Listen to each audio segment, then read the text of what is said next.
Hola, hola, hola, otra vez estamos aquí en Artículo 16, en Senado TV, en esta casa en la cual estamos todos los jueves, en esta sala que queremos tanto, que es el Salón Eva Perón.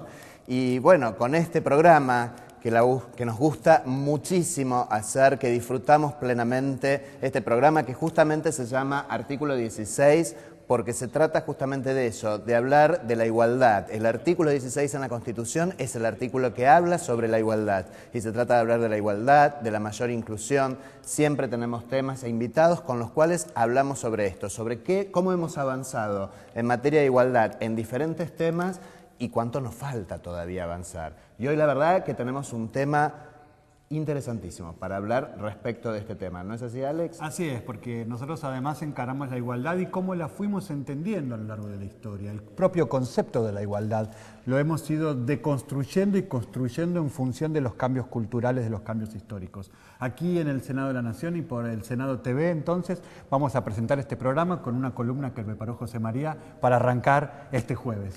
Sí, así es. Bueno, primero mencionar, como me gusta hacer siempre, algunos temas que están aconteciendo respecto a proyectos o iniciativas que hay presentadas en esta casa, en el Congreso de la Nación. Por un lado, celebramos y brindamos con mucha alegría que ya tengamos media sanción para el proyecto de una nueva moratoria para jubilados. Ya tiene media sanción dada por el Senado de la Nación, se votó por unanimidad.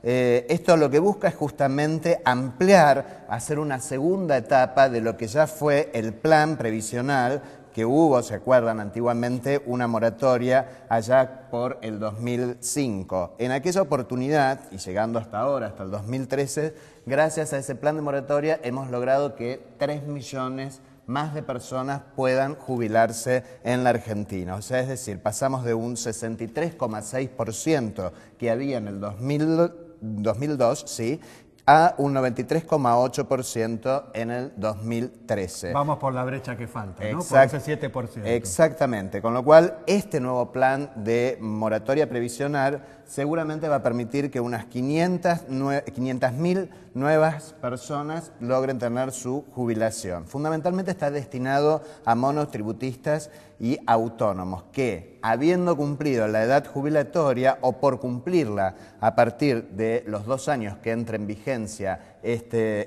nuevo proyecto que ya tiene media sanción, van a poder sumarse a esta moratoria y finalmente tener su jubilación. Así que realmente celebramos esta iniciativa. Lo otro que realmente es fundamental, que nos llena de orgullo que se esté hablando de esto, que esté esta iniciativa y que también tenga media sanción, en este caso por la Cámara de Diputados, es que haya un proyecto que lo que quiere es buscar que el pañuelo de Madres de Plaza de Mayo sea considerado emblema nacional. Sin lugar a dudas, esta iniciativa nace en el sentido del tributo a los valores que el pañuelo de las Madres de Plaza de Mayo universalmente representa en la lucha por la memoria, la verdad, la justicia y como, obviamente, la representación de los derechos humanos a nivel universal, porque la verdad que el pañuelo de Madres de Plaza de Mayo ya es reconocido universalmente en el mundo entero como representante de la lucha por los derechos humanos. Por supuesto. Así que totalmente celebramos también esta iniciativa y que esta iniciativa ya tenga media sanción en diputados, próximamente estará en el Senado y se convertirá en ley y tendremos un nuevo emblema nacional desde lo legal, porque ya es un emblema para todos y todas en el mundo. Así es. Bueno, y en relación al tema que hoy nos convoca y a la invitada de lujo que tenemos hoy, de lo cual vamos a hablar durante toda la entrevista, me gustaría referirme a que para principios del 2014 han sido ya 6.000, casi 400 las personas víctimas de trata de personas que han sido rescatadas. ¿Cuántas, perdón? 6.000, casi 400. En realidad 6.339. Para ser más exacto, que han sido rescatadas de la situación de trata de personas. Y la verdad que, bueno, esto es muy importante y esto se ha debido, obviamente, a la normativa vigente en la Argentina y a los cambios normativos que ha habido en la Argentina. El año pasado festejamos el bicentenario de la Asamblea del año 13, con lo cual ahí ya podríamos empezar a hablar de estas normativas como históricamente han tenido que ver justamente con la esclavitud y también con la trata de personas. 100 años después... Estamos hablando de 1813. 1813, exactamente. Un camino de construcción de la esclavitud. Exactamente. Y de los modelos esclavizantes, ¿no?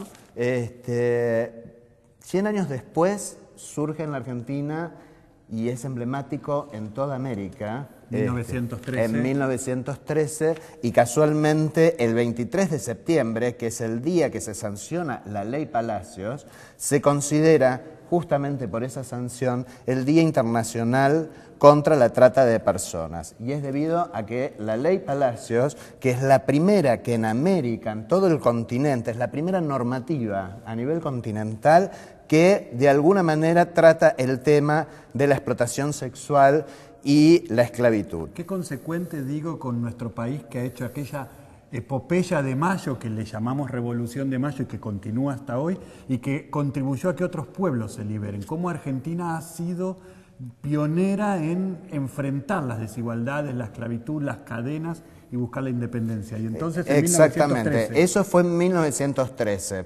Después Argentina adhiere al protocolo de las Naciones Unidas para la prevención, reprimir y sancionar la trata de personas, especialmente mujeres y niños. Y lo hace a través de la ley que saca en abril del 2008, que es justamente la Ley para la Prevención y Sanción de Tratas de Personas y Asistencias a sus víctimas. Sí.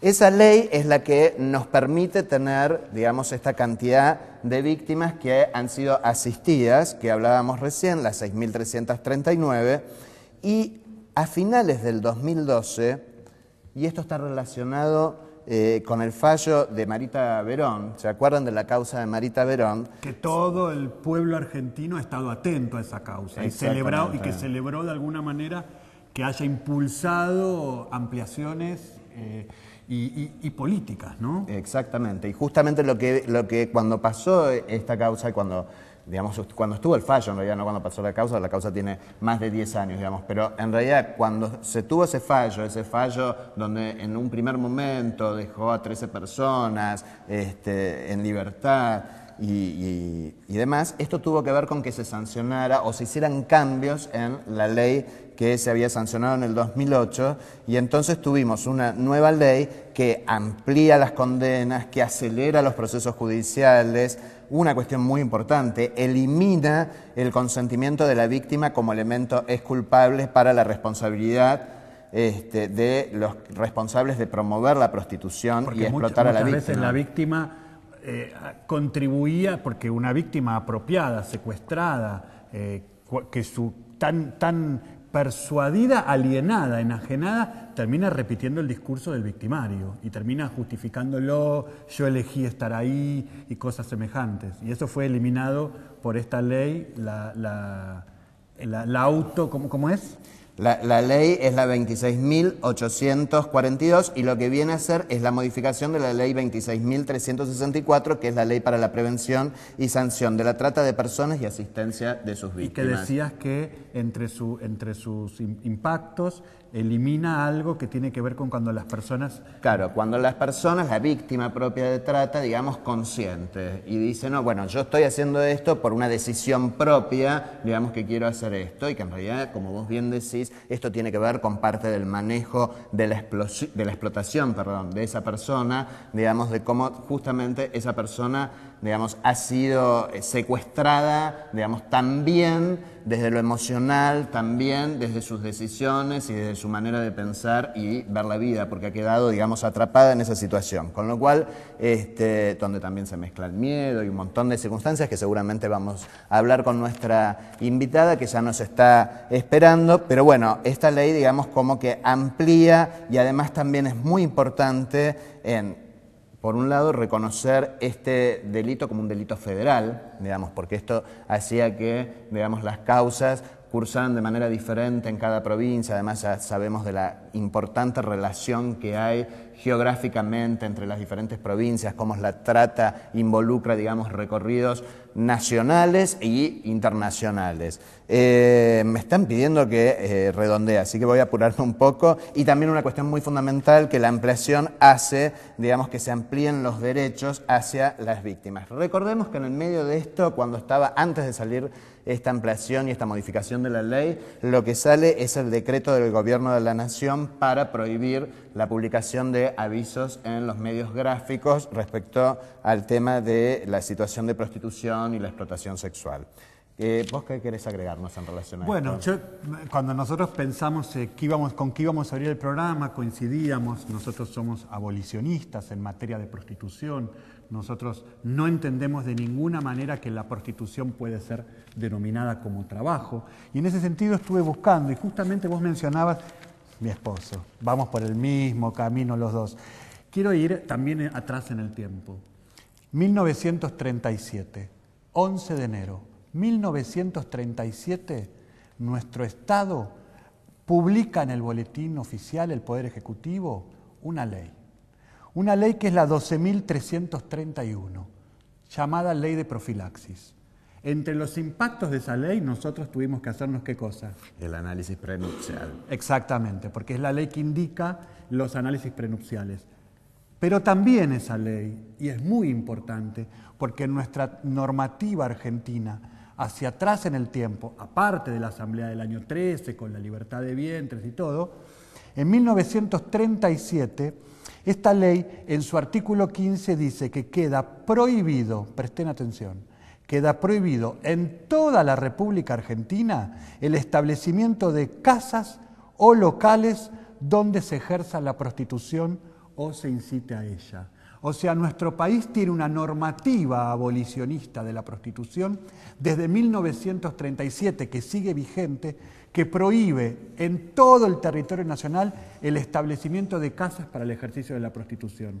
Esto nos marca un camino que todas las leyes que vos fuiste mencionando, incluso yo anoté acá que estas dos leyes, que una fue modificatoria de la otra, estamos hablando de prevención, sanción y sanción de la trata de personas y asistencia a sus víctimas, que en su reformulación, en su reafirmación, la modificatoria, sigue reafirmando las motivaciones y reafirmando el articulado de la posición abolicionista del país. Y con respecto al decreto que mencionabas vos, que la presidenta hizo público, el decreto 936, estuvimos en julio del 2011 en la Casa Rosada durante la Asunción nosotros, ¿verdad? Y tenía que ver con promover la erradicación de la difusión de mensajes o imágenes, tengo acá al final del texto, que estimulen o fomenten la explotación sexual. Ahora, el programa de hoy está más centrado en trata. Sin embargo, yo no quisiera pasar a la invitada sin dejar de decir que en abril del 2013, cuando se crea la Procuraduría para el combate de la trata y la explotación sexual, el doctor Colombo, su titular, expresó el titular de la Procuraduría, dijo: tanto la prostitución como la trata de personas son modos de explotación sexual. Así es que en nuestra política pública y siguiendo las leyes de nuestro país, somos abolicionistas y estamos en condiciones de dar paso a un bloque espectacular con una invitada, como dijiste, de lujo. De lujo total, así que vamos al tape para la presentación de la invitada y nos vamos para allá con ella. Vamos. Cecilia Merchán nació en Córdoba. Su adolescencia transcurrió en Villa María, en donde empezó a militar a los 15 años en el Ateneo Jaureche. Luego de mudarse a la capital provincial, se graduó de comunicadora social en la Escuela de Ciencias de la Información de la UNC. Por aquel tiempo, además de empezar a trabajar como alfabetizadora, se vinculó a la agrupación Patria Libre. Tiene una amplia trayectoria en organizaciones sociales y temáticas vinculadas a los derechos de las mujeres. Entre otras cosas, coordina el colectivo Juana Zurduy y el Comité Ejecutivo de Lucha contra la Trata y la Explotación de Personas y para la Protección y Asistencia de las Víctimas, organismo creado a fines del año 2012 a partir de la reforma de la Ley de Trata. Es además referente de la corriente política y social La Colectiva, un espacio que se presenta como heredero de las luchas de los pueblos originarios contra la conquista, de la independencia latinoamericana, de las feministas y de los socialistas y anarquistas del principio del siglo XX, y desde el que buscan trabajar colectivamente para sumar voluntades y fuerza a las transformaciones que lleva adelante nuestro país. Militó a favor del matrimonio igualitario, de la legalización del aborto y de la marihuana y ha participado activamente en la difusión de los 21 puntos que dieron cuerpo a la Ley del Servicio de Comunicación Audiovisuales, sancionada en el año 2009. Diputada nacional en el Congreso de Argentina entre el 2007 y el 2011, cree firmemente que la participación política es la vía de la transformación social. Pero muy bien, qué bueno tenerla, Cecilia Merchán, a Chechu Merchán con nosotros. Lamentablemente usamos mucho tiempo para nuestra columna, así que Cecilia, te pido perdón, vamos al corte, inmediatamente volvemos para poder tener una entrevista con alguien que se dedica a trabajar el tema de la igualdad y la inclusión en todos los aspectos y en todos los sentidos. Vamos al corte.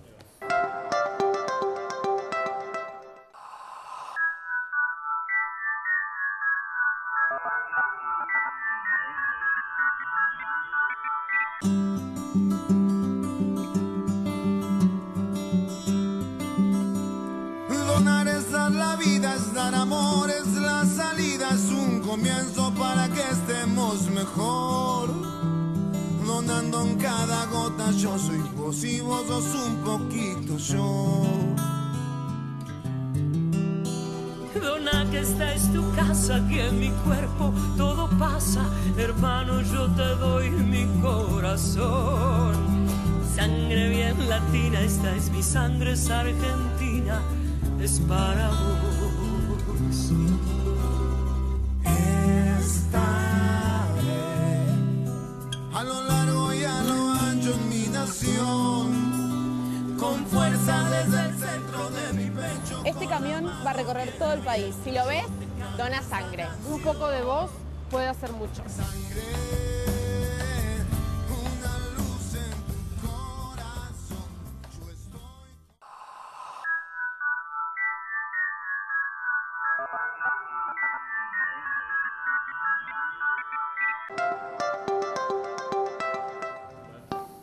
Bueno, Cecilia Merchán, hemos visto una presentación de alguien que reúne requisitos que nos gustan, que es funcionaria y es militante.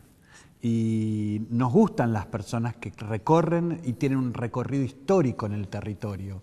Cecilia Merchán, ¿cómo es ser funcionaria y militante? Yo lo diría al revés. Yo soy militante. Bien. Y entonces como militante, donde me encuentre, cual sea el lugar que ocupe, siempre voy a tratar de transformar algo, porque también somos militantes de la transformación, de poder modificar, de ir en contra de las injusticias. Digamos, creo que eso, lo interesante de esto es poder llevarlo a cada uno de los ámbitos. Hoy me toca ocupar este espacio, me tocó ser diputada, y en cada uno de esos lugares creo haber puesto justamente toda ese deseo profundo que es transformar la realidad. Y ocupás un espacio que se enfrenta al machismo, no solamente todos los espacios se enfrentan al machismo, Todos los espacios. absolutamente todos los espacios, pero en particular estos que interpelan al machismo, porque la trata es una de las tantísimas consecuencias violentas del machismo, ¿verdad, Cecilia? Sí, ahí me parece algo bien interesante a plantear, y es que la trata de personas en la Argentina y en general, la mayoría de las legislaciones en los distintos países, no hablan solo de la trata con fines de explotación sexual, sino también con fines de explotación laboral y otros fines, servidumbre, matrimonio forzado, venta de órganos. Me parece esto importante porque en la Argentina, de los más de 6.300 rescates que ha habido desde el año 2008 a esta parte, la mitad es de mujeres y niñas con fines de explotación sexual y la otra mitad es de hombres, mujeres, niños y niñas con fines de explotación laboral. Y digo todo esto porque yo soy una militante en general por la igualdad y por los derechos, pero particularmente de los derechos de las mujeres.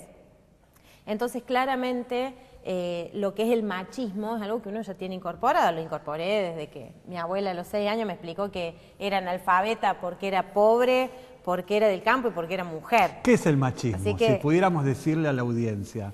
El machismo es una forma de entender las relaciones entre hombres y mujeres que hace que los hombres tengan el poder de decisión en casi o en todos los ámbitos y que las mujeres no.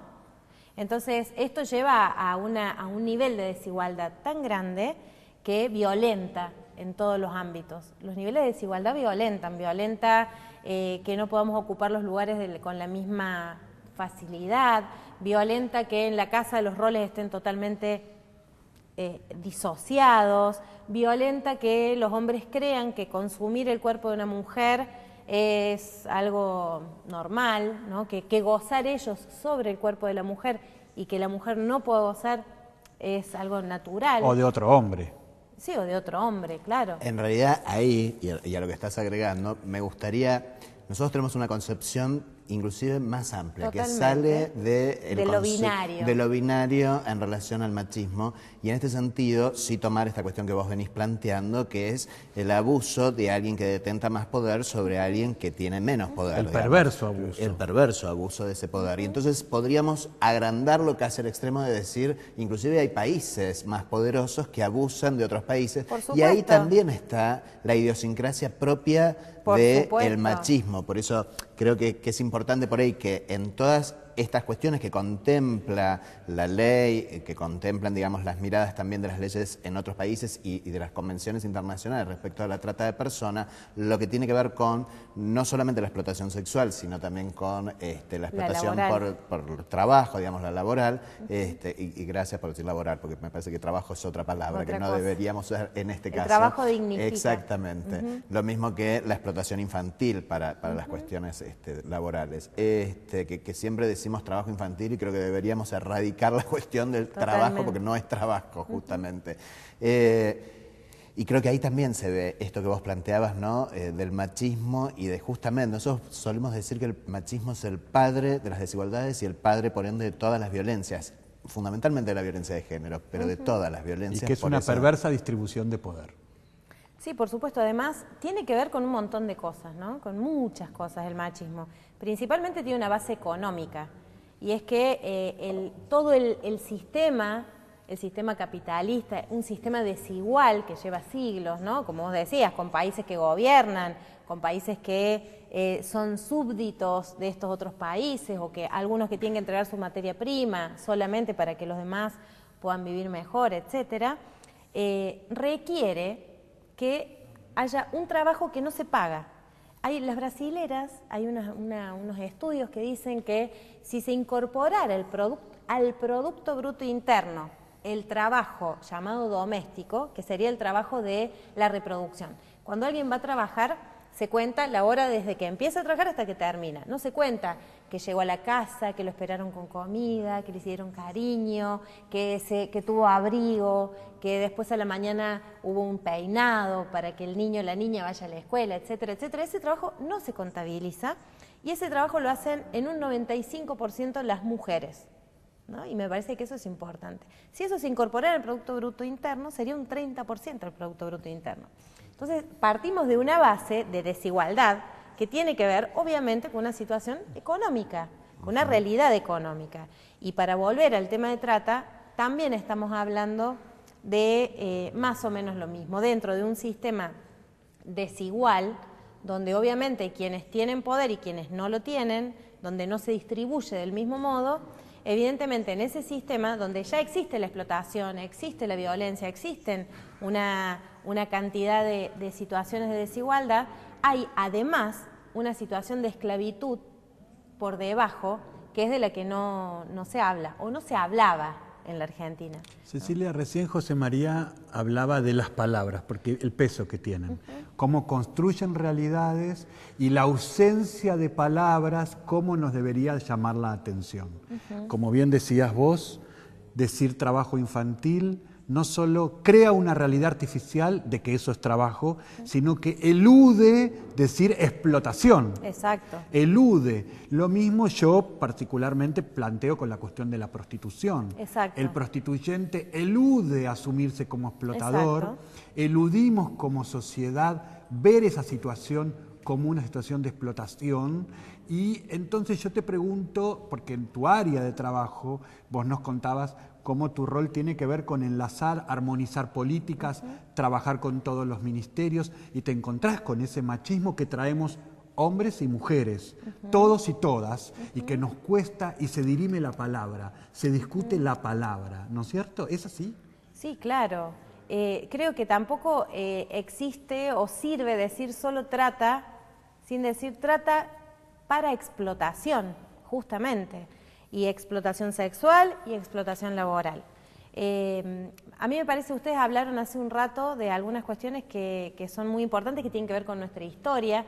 Si bien es cierto que a principios del siglo tuvimos la primera ley en contra de la trata con fines de explotación sexual, que dice con claridad que las mujeres no pueden ser perseguidas, las mujeres que están en esa situación no pueden ser perseguidas, y que hay que perseguir a los proxenetas y que están prohibidos los prostíbulos. Sin embargo, en estos 10 años ustedes pueden saber, cualquiera que conoce el país sabe que está lleno de prostíbulos el país. Sí. Entonces, y persecución permanente hacia las mujeres en situación de prostitución. Permanente a las mujeres en situación de prostitución. Porque nosotros tenemos esa ley nacional, pero luego cada provincia, como sabemos, organiza sus propias estructuras. Entonces, persigue con los códigos de falta y los códigos contravencionales a las mujeres que están en la calle. O travestis, o personas, o varones. Por supuesto, sí. Perdón, a hombres y a mujeres, y a travestis, a trans, a todas las personas que están en esa situación, que igualmente en su gran mayoría son mujeres. Y además las persigue distinto. Exacto. Siempre hay distinción a la hora de perseguir al hombre en situación de prostitución, a la mujer en situación de prostitución, a la mujer en situación de pobreza y situación de prostitución, a la persona trans. Siempre hay distinto. Siempre hay una distinción, ¿no? Y hay machismo. De eso, si quieren, después podemos hablar un poquitito, porque me parece que es interesante cómo se menciona a cada quien de acuerdo a lo que vive o a lo que realiza, a hombres y a mujeres, ¿no? Bien, lo cierto es que en nuestro país sucede eso. Lo interesante de la primera ley del año 2008 es que nosotros logramos que este fuera un delito federal, que por primera vez se pueda perseguir en el ámbito federal. O sea, por un lado se puede perseguir de provincia a provincia, cosa que no sucedía hasta ese momento, y por otro lado se puede investigar también desde la Fiscalía General de la Nación, se puede investigar desde nuestra justicia y con nuestras fuerzas policiales, lo que de algún modo desarma también algunas redes que a nivel territorial estaban como muy asentadas. Lo interesante, además de todo esto, es que a partir del 2008 fueron creados muchos organismos, la Fiscalía Especializada, la Oficina de Rescate, una oficina de asistencia a las víctimas en el Ministerio de Desarrollo, la formación y capacitación de nuestras fuerzas de seguridad para que puedan avanzar. Que es algo progresivo eso. Por supuesto, es muy complejo todo de lo que estamos hablando. Sin embargo, la Argentina tuvo una acción tan fuerte en ese sentido, y además, simultáneamente, se daban muchas cosas en la Argentina. Se daba todo esto a nivel del Poder Ejecutivo, y en la Cámara de Diputados, a mí me tocaba ser diputada en ese momento. Desde el 2008 hasta el 2011 trabajamos en la elaboración de las modificaciones de esta ley, que eran muy necesarias, porque hay algo también que pasa en la Argentina que no pasa en otros países. Si bien nosotros adherimos a protocolos internacionales y teníamos que organizar nuestras leyes de acuerdo a esto, en realidad en nuestro país la trata con fines de explotación está tomado fundamentalmente de la perspectiva de los derechos y de la perspectiva de ampliación de derechos. Entonces, tuvo la misma lógica de construcción, a veces transversal, una lógica de construcción en la sociedad, desde organizaciones y desde el Poder Ejecutivo, muy similar. Alianzas, interbloques en el Congreso. Exactamente, compartir con distintos espacios del Poder Ejecutivo, de la Fiscalía. Discutimos durante esos años un montón de cosas y la sociedad discute estos temas.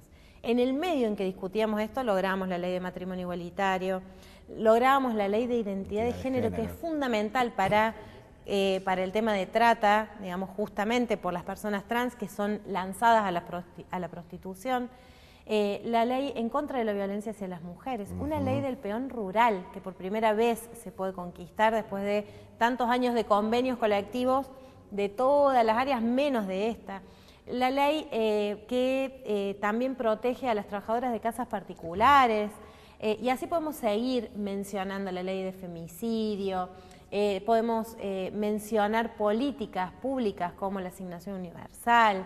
O sea, hay un montón de cosas que hacen a que hagamos menos vulnerables a las personas, a las distintas formas de violencia que tiene este sistema o este mundo con estas opresiones. Cecilia, ahí quiero que nos detengamos un segundo. Primero porque en televisión siempre te piden una pausa en algún momento y uno no quiere cortar. Tenemos que ir a una pausa, pero eso nos va a permitir la entrada para el siguiente bloque. Pausa y enseguida volvemos. Vamos.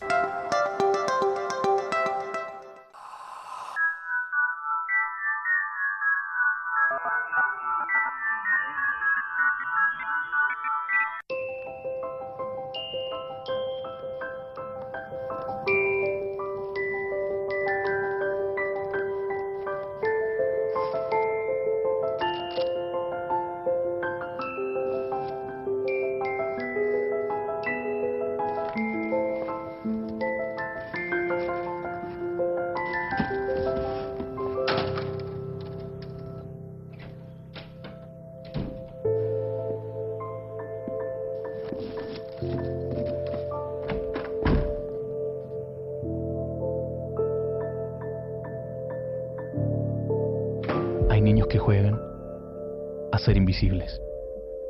No a los gritos, insultos y golpes. Con violencia no se aprende. Ponte en su lugar. UNICEF, por los derechos de los niños.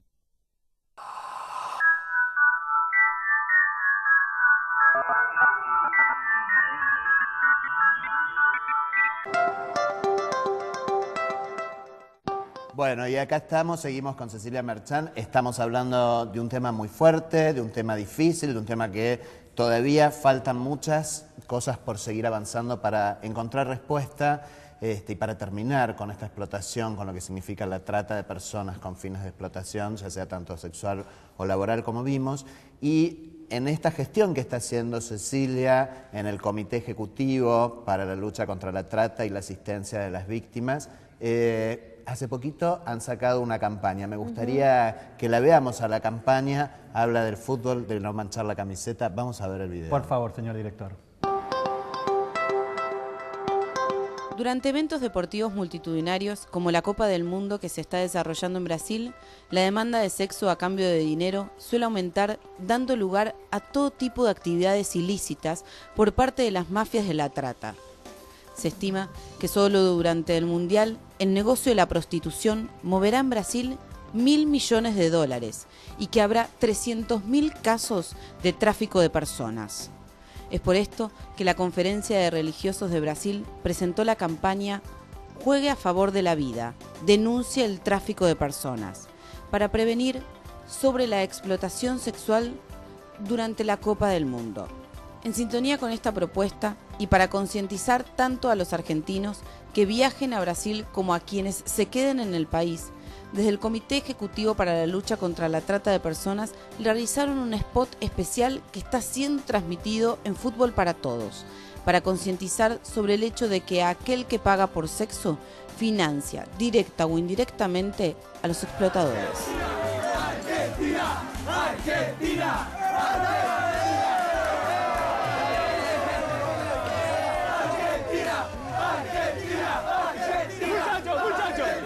me ofrecieron una chica para festejar.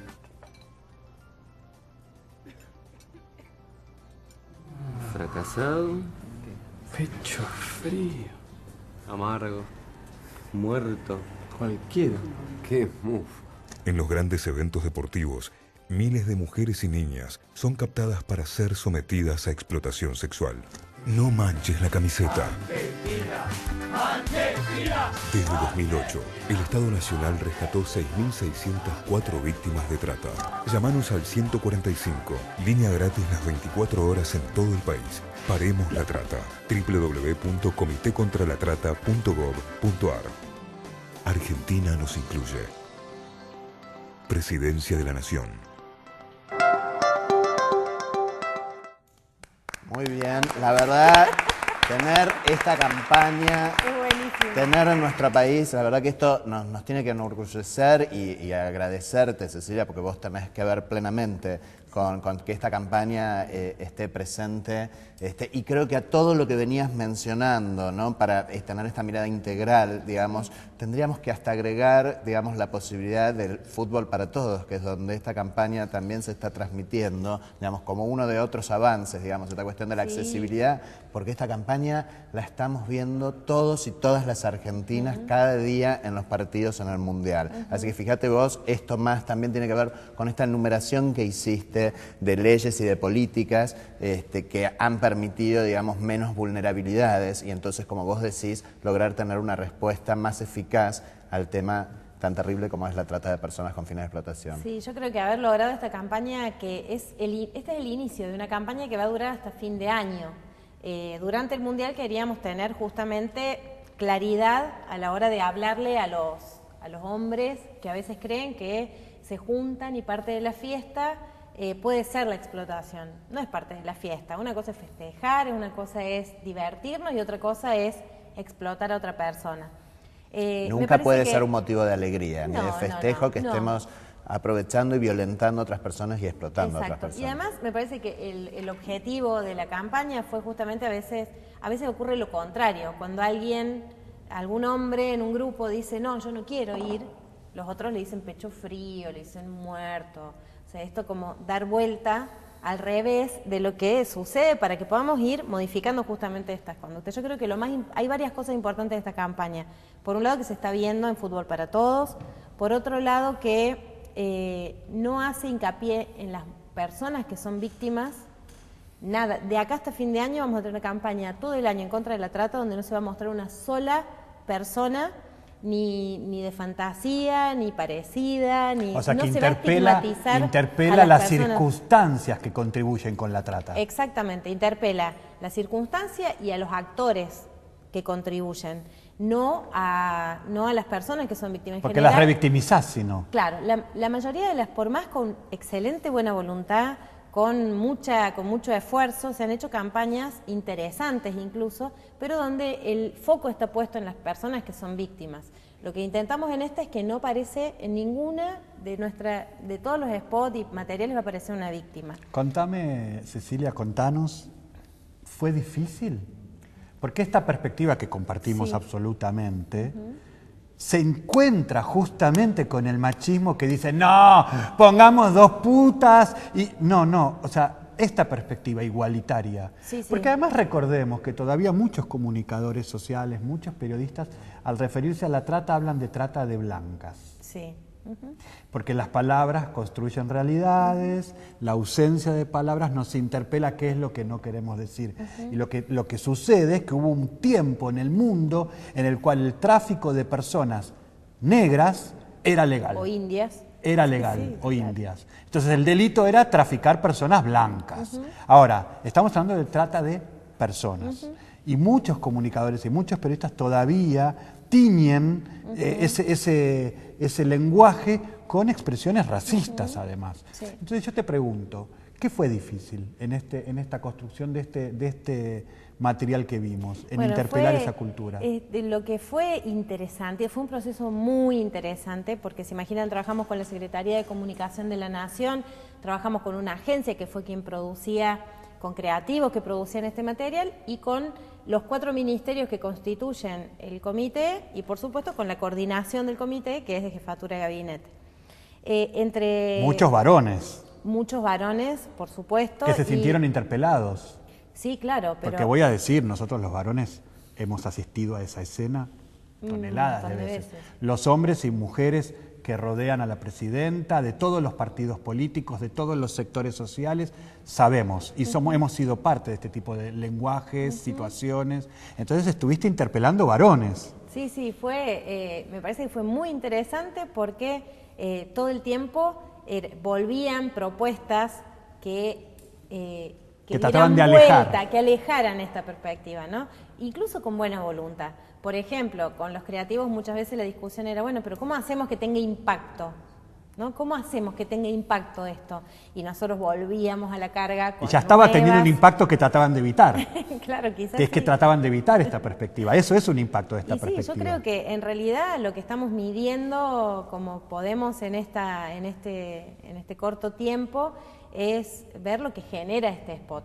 Genera mucha discusión, mucho debate, genera charlar del tema, hombres, mujeres, familias enteras que están discutiendo alrededor de esto. Entonces creo que la verdad que es un logro significativo. Para mí es felicitar hacia todos los que hemos estado impulsando esto, que somos, como te decía, de distintos ministerios, compañeras que han estado trabajando todo el tiempo. Yo personalmente, te imaginás, o sea, como estuve sobre la campaña constantemente. Yo creo que en lo que estás diciendo, lo que siento que a uno le pasa, y que de alguna manera es lo que estaba describiendo también Alex, lo que a uno le pasa es que uno se identifica, justamente como no ponemos ni a una persona víctima, digamos, que es más difícil identificarse con la víctima, obviamente que no, pero sí te podés identificar con el cliente, el prostituyente, digamos, porque no deja de ser un prostituyente, el cliente que contrata el servicio de una persona en situación de prostitución. No te dejas de identificar, por ejemplo, con alguien que compra determinados productos textiles, ropa y demás en determinados lugares o marcas. Y seguramente van a atacar por ese lado. No sé por dónde viene la campaña, viene. En lo que no tenga que ver con explotación sexual, pero me imagino que... En este caso me parece hay algo más interesante también de este spot, y es que los prostituyentes, los hombres, ¿no? Porque no son todos prostituyentes los que están ahí, los hombres son hombres comunes, que puede ser un chico que me gusta. El vecino de al lado. Porque en general también a veces se asocian los estereotipos, ¿no? La mujer que está en situación de prostitución o la persona tiene una característica, cuando no es así, tiene que ser de determinada forma, y también pareciera que los hombres que van a pagar están transpirados, tienen olor, son feos, son un monstruo. No, son los hombres que están entre nosotros, son mi hermano, mi compañero, mi primo, mi compañero de trabajo, mi amante, o sea, quien me gusta, que pueda ser cualquiera. Y lo mismo para que los hombres puedan ver también cuál es, digamos, que ponemos en discusión todo esto también. Entonces me parece que lo interesante de esta campaña es que justamente rompe la idea de los estereotipos que existen. Hay universidades que nos contaban que hicieron campañas dentro de la propia universidad para que se presenten spots de los estudiantes y todos eran absolutamente estereotipados, ¿no? Porque es difícil salir de esas ideas esquemáticas. Y la campaña esta sigue, por lo que vos decías, José María, se continúa con las formas de engaño para la captación, ¿no? Porque también existen algunos otros estereotipos de que agarran a la gente, la meten en una camioneta, le atan con pies y manos. Que también sucede, pero son los menos de los casos. La mayoría de los casos de trata con fin de explotación sexual y con fin de explotación laboral se dan a través del engaño. Y creemos que también eso es importante poder visibilizar. En estas cuestiones de las vulnerabilidades que mencionabas Por antes, supuesto. por ejemplo, agarran mujeres jóvenes en situación de pobreza, etcétera, digamos, Y no tan jóvenes el también. engaño opera ahí, digamos, donde se ofrecen otras circunstancias, otras situaciones, etcétera. Sí, incluso las ideas de cómo tenemos que ser las mujeres también. Por ejemplo, en la Argentina se captan mujeres, las redes captan mujeres argentinas para irse a Europa, por ejemplo, que no están vulneradas desde el punto de vista económico, no tienen derechos económicos tan vulnerados. Sí tienen otros derechos vulnerados, que es la visión de sí misma, la visión de éxito, dónde se da el éxito, qué es ser modelo, por ejemplo, qué bueno es solo ser modelo como una idea aspiracional, y a partir de falsos castings, internamente ni hablar, y también, digamos, desde la Argentina hacia el exterior también son convocadas mujeres. Entonces nosotros después viene en esta campaña un falso casting, viene una propuesta de trabajo en una casa particular y viene una propuesta de amor, ¿no? Porque también el enamoramiento es otra de las formas de captación. Todo esto van a ser los 3 siguientes spots y finalmente una parte de la campaña dirigida exclusivamente a visibilizar la trata con fines de explotación laboral, que es de la que menos hablamos en la Argentina. En la Argentina hablamos de trata y en general la asociamos directamente a la explotación sexual. Cuando en realidad, como vos bien decías, en la mitad de las víctimas que han sido rescatadas tienen que ver con trata por... Creo que inclusive uno de los principales es el tema de las cuestiones textiles, ¿no? Lo textil y lo agrario. Y lo agrario. Exactamente. Y ahí cruzan nuevamente la vulneración económica, la xenofobia, el racismo, ¿no? Ahí aparece también una cantidad, así como allá teníamos el machismo, las situaciones de vulneración económica, la falta de vivienda, etcétera. En este caso ocurre lo mismo con otros prejuicios. También para la intervención de la justicia y para todos esos dispositivos intervienen estos factores. Para todo, o sea, la justicia, trabajar la ruptura de prejuicios con la justicia argentina es fundamental. De hecho, democratizar la justicia, cuando hablamos de democratizar la justicia, también hablamos de esto, de con qué vara mira la justicia si hay una vara machista, misógina, el resultado va a ser triste y oscuro. Como lo vimos en el primer fallo de Marita Verón, por exactamente. ejemplo, donde a las víctimas no se les creía y un montón de horrores que ocurrieron ahí. Exactamente. Visibles para todos. Sí. Por eso, con la trata laboral lo que tenemos que lograr es la visibilización también de todos estos horrores que a veces desde parte de la justicia, porque fíjate algo que interesante. En el 2012 se da este fallo que deja libres a todos los integrantes de la red por el caso de Marita Verón, pero pasa algo que es muy interesante, y es que ante ese retroceso, y es que toda la sociedad argentina salta en contra de ese fallo, lo que genera que nuevamente la justicia lo tenga que tomar y lo que genera que finalmente tengamos la modificación de la ley. Porque la justicia también responde a los impactos culturales, a la sociedad. Pero fundamentalmente quiero hacer hincapié en cómo la importancia de que la sociedad modifique su punto de vista, porque hablábamos de una ley de hace 100 años, de esa ley de hace 100 años no hubo un solo fallo y ni nos enteramos, nadie fue preso. ¿Cuántos fueron presos? ¿Qué pasó? Nadie se quejaba si había un fallo en contra por una red de trata. ¿Quién se quejaba? ¿Quién se quejaba en el 2008, en el 2003, en el 2006? Y ahora la sociedad argentina se queja. Tiene que suceder lo mismo con la trata laboral, con la xenofobia, con el racismo. Es mucho el trabajo cotidiano y la militancia y el accionar que tenemos que hacer y generar desde todos los ámbitos. Desde lo que estás diciendo, primero, bueno, la verdad...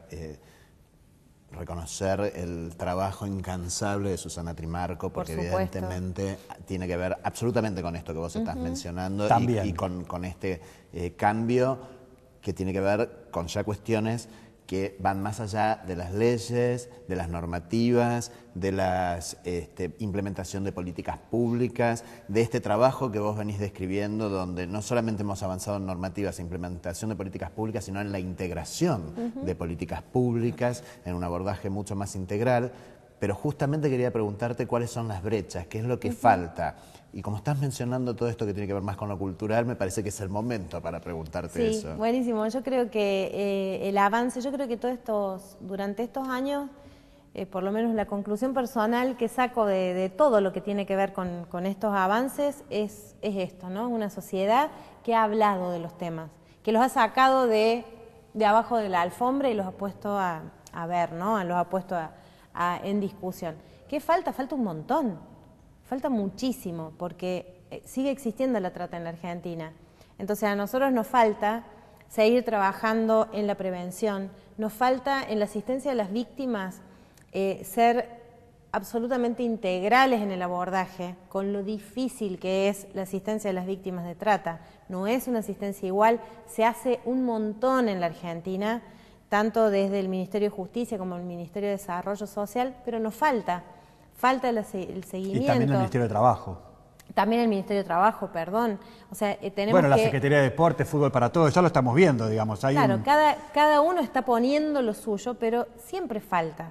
Entonces yo creo que tenemos pendiente la posibilidad de trabajar con todos los países limítrofes, que empezamos ya a trabajar, se empezó hace mucho tiempo, pero empezar a trabajar mucho más sólido, ¿no? La posibilidad de la articulación también en la asistencia a las víctimas. Creo que para perseguir el delito falta modificar en la justicia una visión, falta un montón en la justicia. Y creo que ahí también tenemos que focalizar porque... Lo procedimental aparte, exacto, ¿no? Los cambios en los códigos procedimentales. Falta todo eso. Y yo creo que centralmente nos vamos a estar tranquilos el día que digamos no existe más la trata en la Argentina. Para mí es... que es imposible si sigue existiendo en el mundo. Es que o sea, es algo que va a seguir estando y que nosotros tenemos que seguir abordándolo siempre pensando que nos falta y que tenemos que sumar siempre más actores y que tenemos que discutir siempre más temas. ¿Y qué pasa con las fuerzas de seguridad? Bueno, nuestras fuerzas de seguridad nacional realmente han tenido una formación significativa, ¿no? Yo creo que por un lado está incorporado en todo su material curricular el tema de trata, o sea, tienen una particular formación en el tema. Hay una constante revisión del tema, digamos, con las fuerzas de seguridad. Están actuando muy bien nuestra gendarmería, también la Policía Federal cuando estamos trabajando en los allanamientos. Ustedes tengan en cuenta que la Argentina es uno de los pocos países, por ejemplo, que a la hora de un allanamiento divide el tema de la trata en dos. Por un lado, la persecución del delito, es decir, a los victimarios, y por otro lado, a las víctimas, ¿no? Pensar en las personas desde el punto de vista de los derechos humanos. Entonces, al ingreso en un allanamiento, la Policía Federal sabe ya cómo, nuestras policías federales, saben cómo entrar, cómo ingresar para no afectar a estas víctimas y además siempre están acompañados de nuestra oficina de asistencia a las víctimas, que es absolutamente fundamental, de rescate y asistencia. Con todo lo que debe de faltar, porque estoy seguro que el Ministerio de Trabajo tiene mucho más para hacer de lo que está haciendo y cuando se rescata a una persona en situación de trata hay que pensar dispositivos muy complejos, entre ellos los laborales, ¿no? Porque no se trata de rescatarla y soltarla y que se arregle como pueda, porque va a volver a caer, está ya como formateada para volver a caer. Las redes de trata uno de los dineros que mueven al mundo son drogas, armas, trata. Las redes de trata han intentado, por ejemplo, boicotear procesos como el armado de Mercosur, de la UNASUR, porque son paradigmas y son armados que contribuyen a encarar la respuesta contra la trata a nivel regional. Mira, no puedo decirte han abordado las redes de trata contra el Mercosur. Lo que sí hay que saber es que todo crimen organizado, los que vos acabas de mencionar, que manejan esa cantidad de dinero en el mundo, tienen varias características y alguna que los atraviesa a todos. Por un lado manejan muchísimo dinero, por otro lado requieren de una red de varias partes delictivas y por otro lado siempre requieren de connivencia de distintos sectores del poder.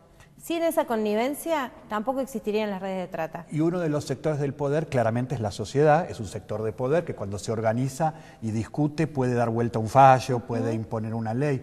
Y te pregunto, y porque quiero ser claro con las definiciones, no toda prostitución es trata, pero toda prostitución es explotación sexual. Sí, desde nuestro criterio es así. Lo que sí creo y repito, vos lo explicaste al principio, nuestro país es abolicionista. Desde ya que también, obviamente, soy abolicionista, ese perfil abolicionista lo que requiere fundamentalmente es la no persecución de las mujeres que están en esa situación. Exactamente. Y que incluso puedan decidir esa situación. ¿Es decidible? ¿Es algo elegible? ¿Es una decisión? ¿Están en libertad plena? ¿Tienen acceso a empleos como para decir no hago esto y elijo esto otro? No, nunca, siempre hay, también me voy a desatar un instante de la perspectiva clarísima de nuestra ley, que no dice claramente siempre hay una explotación. Desde mi perspectiva, ninguna mujer nace para puta, ¿no? Desde esa perspectiva creo que nadie quiere que su hija vaya y se dedique a eso, ¿no? Al contrario. Entonces yo creo que la prostitución como tal siempre requiere una explotación y además no de ninguna manera, y el Estado argentino en eso también es claro, no se puede reglamentar como trabajo porque no se considera un trabajo y desde mi perspectiva personal la sexualidad va mucho más allá que cualquier otro tipo de explotación. Yo me pregunto, a cualquiera de ustedes dos y a todos los que están viendo, si cuando vos pasás una noche con alguien que no te gusta, al otro día te levantás mal y decís, ¿qué hice acá toda la noche? Y simplemente fue alguien que no te gusta, ¿no? Y eso te generó una cantidad de cuestiones. ¿Qué pasaría si tenés que atravesar la noche con un montón? Pero el prostituyente siempre se percibe lindo, cree que las mujeres están con él porque quieren. Bueno, pero me parece que es importante poder, por eso insisto, esto ya es, digamos, como, es mi perspectiva, que escapa, digamos, a la visión integral por parte de un Estado, y es que yo creo que la prostitución no debería existir porque quiero que hombres, mujeres, personas trans, todas las personas disfrutemos absolutamente de nuestra sexualidad, porque creo que tiene que ver con nuestra integridad, con nuestra identidad, con nuestra característica y con nuestra posibilidad de ser felices. Bueno, Cecilia, la verdad, el tiempo siempre es tirado en televisión. Más cuando lees dos charlatanes con una charlatana. Imagínate. Es increíble, pero bueno, la verdad seguramente va a dar para que hagamos una nueva invitación, si nos vas a permitir, y tener una nueva entrevista, porque hay muchos temas que nos quedaron en el tintero.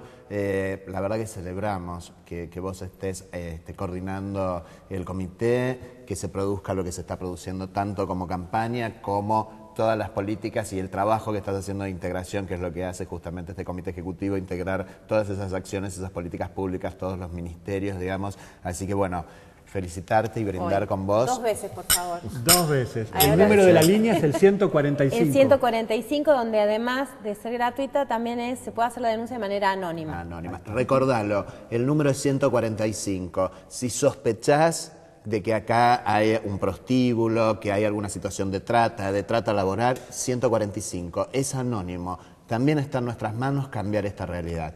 Hasta el jueves que viene. Hasta el jueves que viene, querida audiencia.